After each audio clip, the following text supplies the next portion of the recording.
I wanted to do a quick breakdown of one of the destructible wall pieces that we created for the Ratking level. So here's the original art asset that Edgar and I created, and we then pass this on to our foreground department that handles all of the technical, destructible, animating props and environment assets in the game.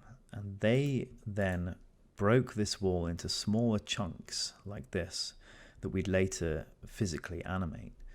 And so when the Ratking uses its power to break and bend its way through this door frame, pushing and bending the metal out like this, we would then have these wall chunks that our foreground department had separated break away physically. And the same would happen with the inner frame of the wall here. This would break away and physically animate around the environment. But the problem with this was that it left the wall shader feeling quite bare and simple. And so the next step was for me to create this skin layer, which is just a simple kind of tessellated polygon mesh that borders the edge of the destructible pieces.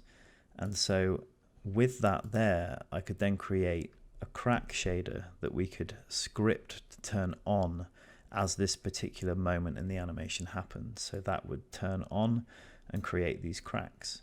And we basically just did this for 3 moments in the animation. So one side of the door would bend and break open, and then the other side of the door would also bend and break.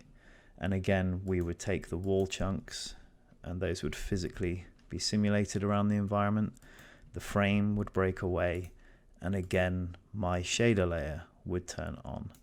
And so we did this one more time for the top part of the frame, which would bend and break away the wall chunks, and then finally my third damage crack layer would turn on.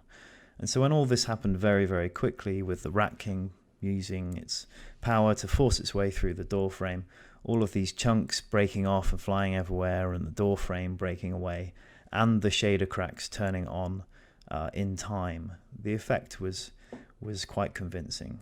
And I've got an animation of that below that you can check out too.